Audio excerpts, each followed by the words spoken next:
فرمائیے۔ دوسرا شیخ یہ جو ادب ہے نا خوشبو لگانے کا، جی یہ تو بہرحال یہ اچھا ہے کہ آپ جب اکٹھے ہیں تو لوگوں کی راحت کا باعث بنے، جی ان کی تنگی کا باعث نہ بنے۔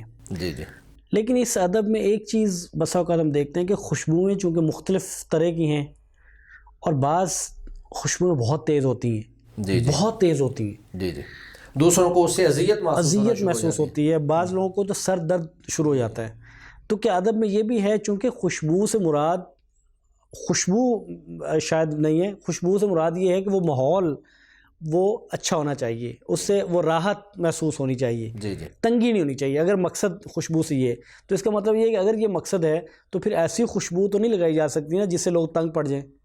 یہ ایسے ہی ہے کہ خوشبو لگانے کا ہم پیچھے وجہ اور سبب دیکھیں گے کہ خوشبو لگانے کا حکم کیوں دیا۔ خوشبو لگانے کا حکم اس لیے دیا تاکہ وہ جو بدبو آتی ہے وہ لوگوں کو محسوس نہ ہو۔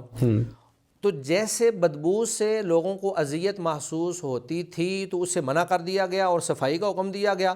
اب اگر انسان خوشبو اتنی زیادہ لگا لے کہ وہ بدبو کی طرح ہی اذیت جو ہے وہ لوگوں کے لیے بن جائے، تو میرا خیال ہے کہ یہ مقصد ہرگز نہیں ہے۔ ٹھیک ہے، مقصد صرف یہ ہے کہ مسجد کا ماحول فریش محسوس ہونا چاہیے، اور وہاں پہ نہ بدبو ہو نہ خوشبو ہو، بلکہ ایک ایسا امن سا اور فریش ماحول ہو جس میں پرسکون طریقے سے آدمی جو ہے وہ آدھے پونے گھنٹے کا جو خطبہ ہوتا ہے اس کو بڑے اچھے طریقے سے سن سکے۔ ٹھیک ہے جی اور اس میں تو ایک تو ماشاءاللہ یہ ہم دیکھتے ہیں آج کل مساجد میں بڑا اہتمام ہوتا ہے، یہ اگرچہ لوگوں کے جو انفرادی سنت پہ عمل ہے یہ اس کا کہہ لیں متبادل تو نہیں ہے، لیکن بہرحال ہے کہ مساجد میں وہ تھوڑا سا چھڑکاؤ کر دیتے ہیں خوشبو کا، تو تاکہ جمعے اور نماز میں ہلکی ہلکی خوشبو رہتی ہے۔